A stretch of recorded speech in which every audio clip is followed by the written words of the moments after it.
morning, dear student. I Bola Shankar Singh, your Hindi teacher. Now I will teach you Hindi grammar. रचना के अनुसार वाक्य के भेद। पिछले दिन हम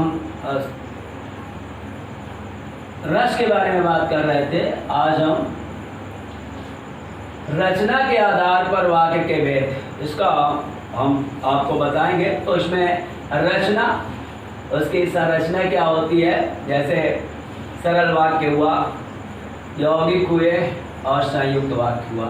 ऐसे भेद हम वाक्यों का देखेंगे। तो सर्वप्रथम हम पहले चलते हैं वाक्य क्या है। वाक्य शब्दों के क्रमबद्ध और सार्थक समूह को हम वाक्य कहते हैं। शब्दों के क्रमबद्ध और सार्थक शब्दों के समूह जो व्यवस्थित रूप से हो और जिनसे पूरा अर्थ प्रकट हो।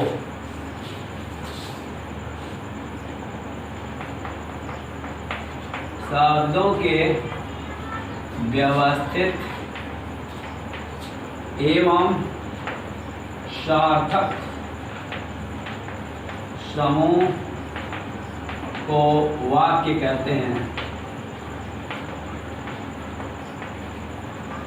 इसका अर्थ हुआ कि शब्दों का समूह व्यवस्थित होना चाहिए। कर्ता, क्रिया, विशेषण आदि को बिल्कुल सीक्वेंस में क्रम में होना चाहिए तथा उससे एक निश्चित अर्थ की प्राप्ति भी होना चाहिए, तो हम उसे वाक्य कहते हैं। शब्दों के व्यवस्थित एवं सार्थक समूह को, सार्थक अर्थ की अभिव्यक्ति को, सार्थक शब्दों के व्यवस्थित और एवं सार्थक समूह को वाक्य कहते हैं। तो शब्दों का वह समूह जो व्यवस्थित हो, पूरा आशय प्रकट करता हो, उसे हम वाक्य कहते हैं। जैसे वाक्य में निम्नलिखित बातें होनी चाहिए। वाक्य शब्दों के योग से होती है। वाक्य अपने में पूर्ण होता है, किसी न किसी भाव या विचार को प्रकट करता है।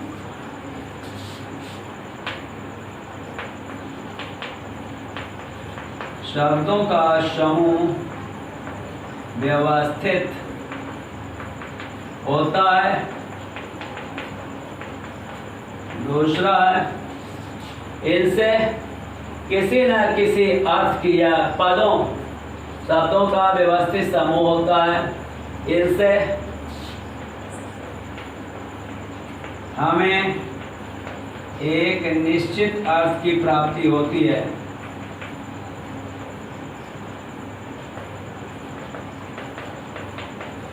शब्दों का समूह व्यवस्थित होता है और इससे हमें एक निश्चित अर्थ की प्राप्ति होती है। हम ऐसे इनको वाक्य कहते हैं। और निम्नलिखित वाक्य को आप ध्यान से देखेंगे। मुझे कल दिल्ली जाना है। उदाहरण, मुझे कल दिल्ली जाना है, ये उदाहरण है। तो यह साधारण वाक्य है। मुझे कल दिल्ली जाना है, एक कर्ता एक क्रिया है और सीधे जुड़ा है, मुझे कल दिल्ली जाना है। दूसरा है, पहला उदाहरण हो गया। दूसरा है, मुझे कल दिल्ली जाना है और परसों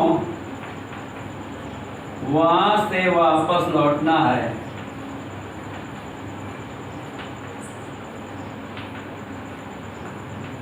तो ये हो गया यौगिक वाक्य। पहला साधारण सिंपल, दूसरा कंपाउंड सेंटेंस हो गया। तीसरा, मुझे सूचना मिली कि कल मुझे दिल्ली जाना है।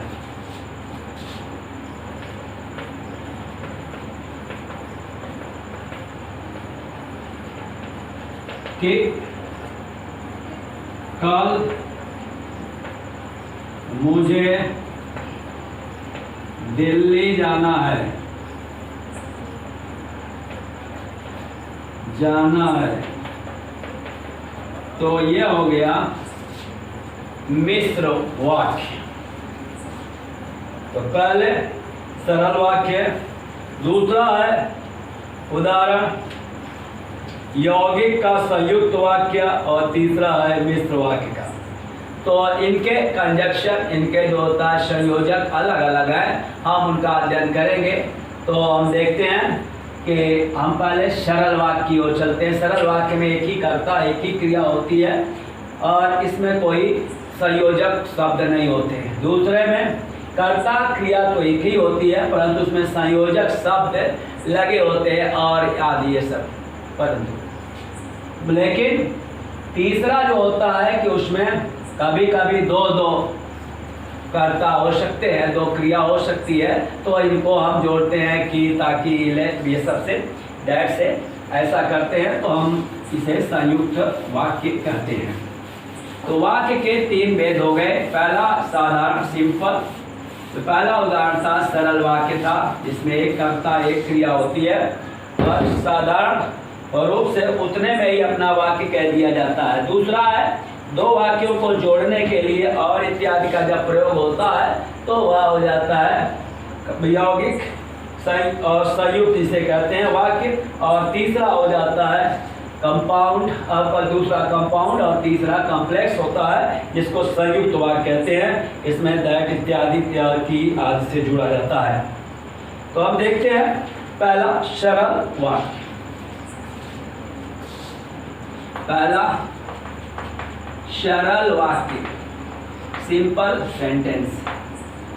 सिंपल सेंटेंस में जैसा मैंने बताया कि एक क्रिया और एक कर्ता होता है, तो इस वाक्य में एक ही क्रिया होती है, अतः एक ही वाक्य होता है, उपवाक्य नहीं होते।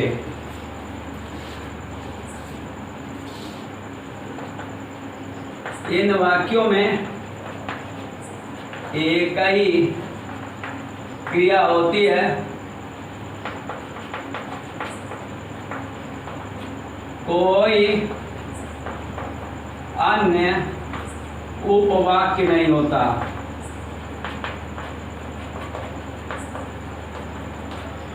इन वाक्यों में एक ही क्रिया होती है, कोई अन्य उपवाक्य नहीं होता। मुझे कल दिल्ली जाना है, इसमें एक ही क्रिया है जाना।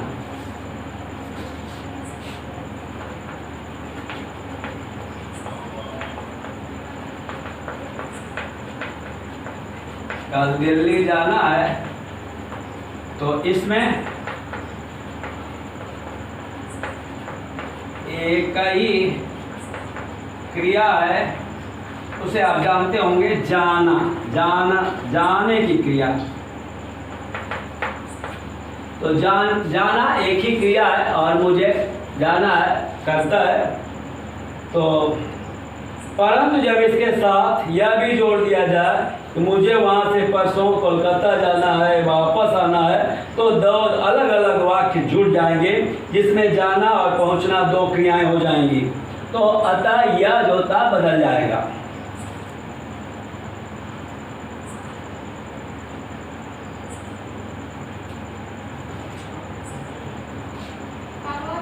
तो संयुक्त वाक्य, अगर हम सरल वाक्य में निम्नलिखित विशेषताएं पाते हैं, तो सरल वाक्य में यदि क्रिया सकर्मक हो, क्रिया यदि सकर्मक हो तो उसमें कर्म का उल्लेख होता है।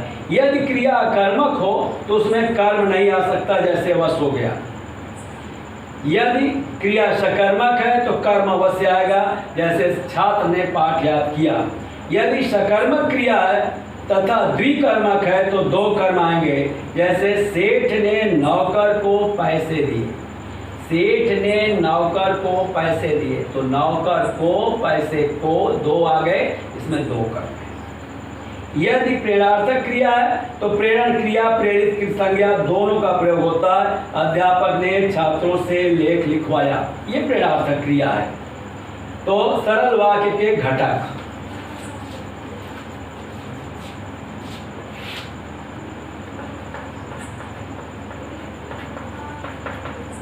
सरल वाक्य के घटक, कंपोनेंट इसके क्या क्या हैं, घटक क्या हैं, इसके बारे में हम बताएंगे। तो सरल वाक्य कि संरचना के धरातल पर दो प्रमुख घटक हैं, आप लोग जानते होंगे, उद्देश्य और विधि। इसके दो घटक हैं, पहला उद्देश्य, दूसरा है विधि। अंग्रेजी में आप जानते होंगे उद्देश्य को कहते हैं सब्जेक्ट और विधेय को प्रेडिकेट। सब्जेक्ट क्या है? जिसके विषय में कुछ कहा जाए उसे उद्देश्य कहते हैं, और उद्देश्य के विषय में जो कुछ भी कहा जाए उसे विधेय कहते हैं।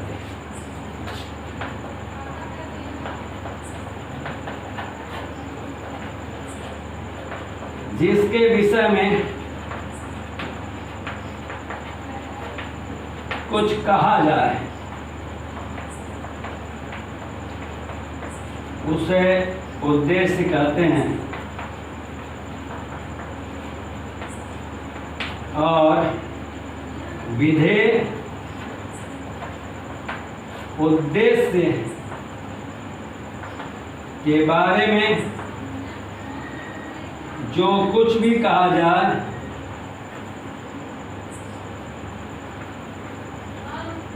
उसे विधेय कहते हैं। उद्देश्य के बारे में जो कुछ भी कहा जाए उसे विधेय कहते हैं। ये रहा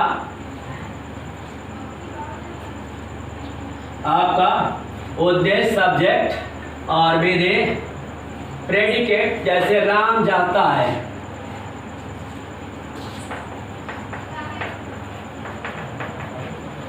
इसमें राम क्या हो जाएगा? उद्देश्य, और जाता है हो जाएगा विधेय। मोहन खाता है, मोहन क्या हो जाएगा? उद्देश्य, खाता है विधेय। तो इसके दो भाग हुए और दोनों को हम अलग अलग कर लेंगे।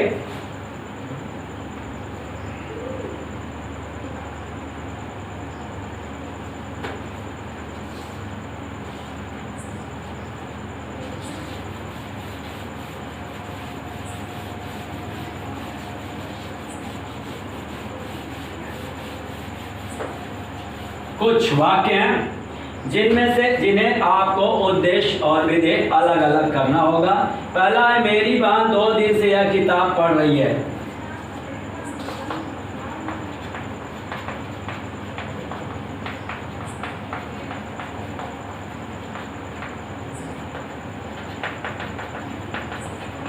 पढ़ रही है। मेरी बहन 2 दिन से यह किताब पढ़ रही है, इसमें उद्देश्य है मेरी बहन, और शेष जितने बचे सब क्या हो जाएंगे? विधेय हो जाएंगे।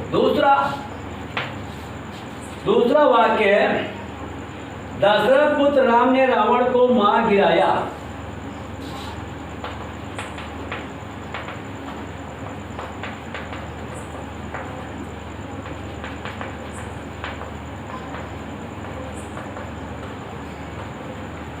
दशरथ पुत्र राम, तो राम की विशेषता है, राम क्या है? दशरथ के पुत्र हैं, तो ये भी उद्देश्य के अंतर्गत ही आ जाएगा। पहला दशरथ पुत्र राम ने, शेष प्रेडिकेट हो जाए, उन्होंने किया क्या?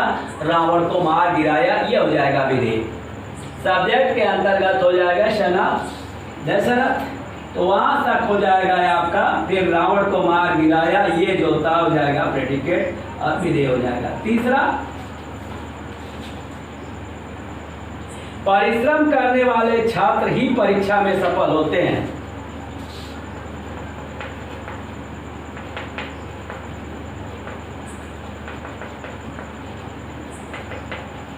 छात्र ही परीक्षा में सफल होते हैं। तो छात्र की विशेषता है परिश्रम करने वाले छात्र।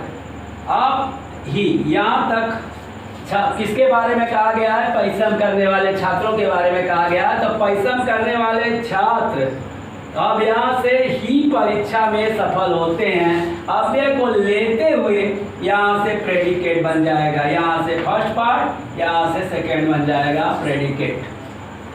चौथा वाक्य हम लेते हैं, दूसरों के साथ मीठा बोलने वाला व्यक्ति सबके मन को भाते हैं।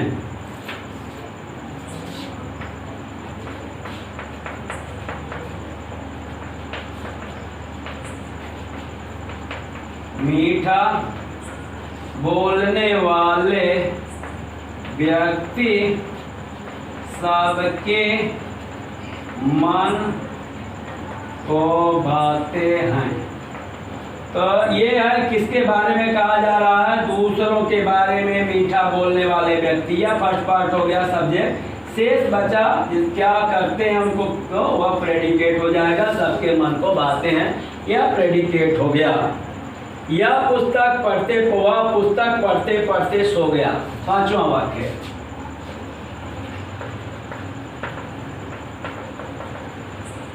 पढ़ते पढ़ते सो गया, तो वह क्या हो जाएगा? सब्जेक्ट हो जाएगा उद्देश्य, और शेष हो जाएगा विधेय। यह फर्स्ट पार्ट और ये सेकेंड पार्ट हो जाएगा। वह पुस्तक पढ़ते पढ़ते सो गया, तो वह क्या किया? तो शेष चीजें आप जान गए हैं, तो वह को छोड़ दीजिए, तो शेष होता है कि विधेय हो जाएगा। सभी आंदोलनकर्ता शांतिपूर्ण प्रदर्शन कर रहे थे, छठा वाक्य।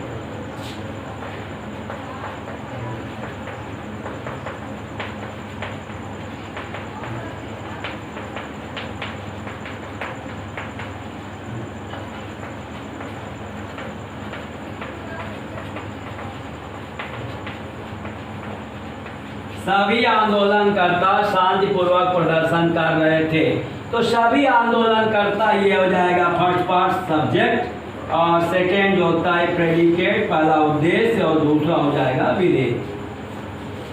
तो छठा वाक्य हो गया। सातवां देखते हैं। कल वह लड़का बारिश में पूरा भीग गया।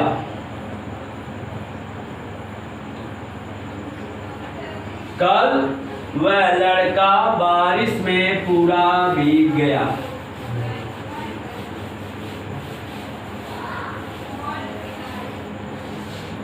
कल वह लड़का बारिश में पूरा भीग गया।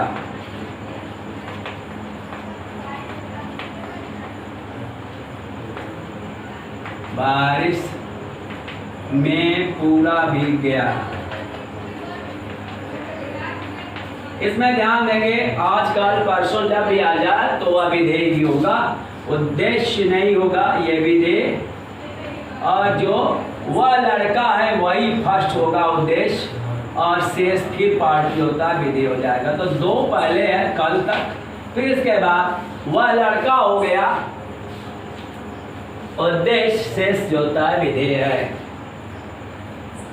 तो बंजारा मस्ती से गीत गाता चला जा रहा था। बंजारा मस्ती से गीत गाता चला जा रहा था। तो बंजारा हो जाएगा फर्स्ट पार्ट, सेकेंड पार्ट जो है वह उसके बारे में जो भी पता चलता है कि मस्ती से गीत गाता जा रहा था, वह हो जाएगा विधेय, और बंजारा हो जाएगा उद्देश्य। मैंने ऐसी भयानक आग पहले कभी नहीं देखी।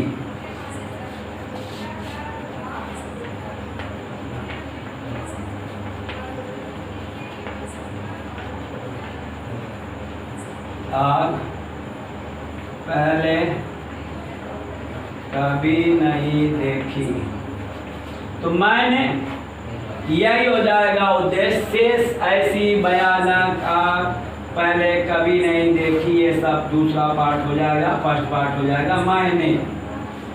मैंने उद्देश्य, शेष विधेय हो जाएगा। दसवां स्वागतार्थ आए हुए लोगों से गिरे कृष्ण ने नगर में प्रवेश किया।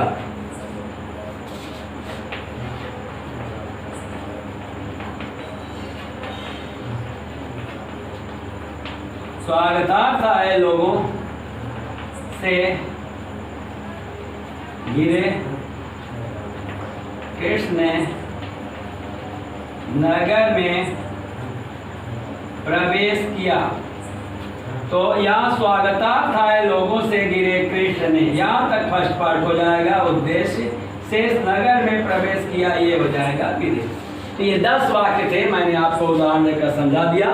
तो ये सरल वाक्य यहाँ पर समाप्त हो जाता है।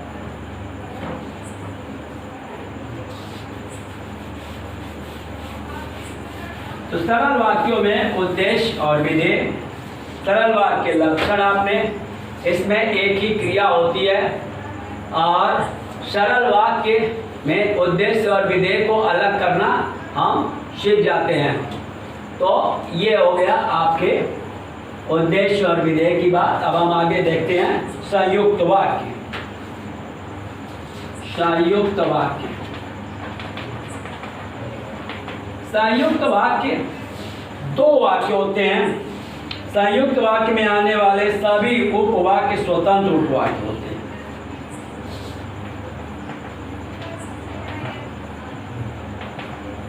संयुक्त वाक्य में आने वाले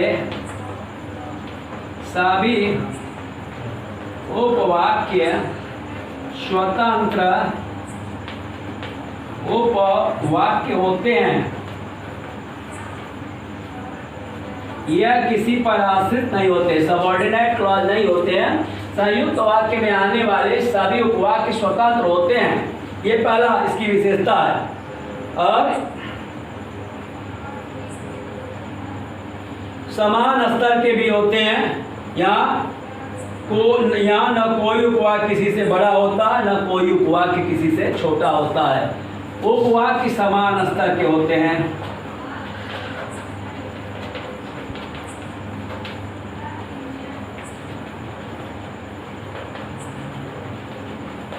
यहाँ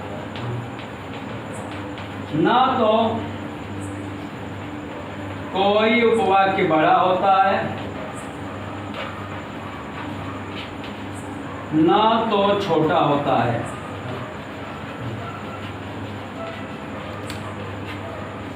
ये रहा विशेषता। इसमें जो कंजक्शन है, समुच्चय बोधक अव्यय का प्रयोग करते हैं, और तथा, एवं, सो, या, लेकिन, किंतु, परंतु, ये सब इसमें जोड़े जाते हैं। और इसमें कुछ और है, नहीं तो, अन्यथा, वरना भी होता है, लेकिन, किंतु, मगर, परंतु भी होता है, चाहे, ना कि, ये सब होते हैं।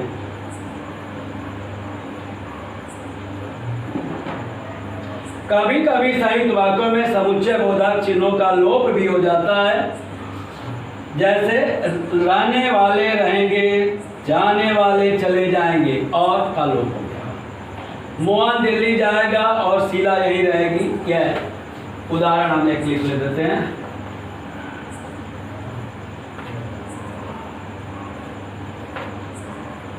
उदाहरण, मोहन यहाँ रहेगा तथा शीला दिल्ली चली जाएगी।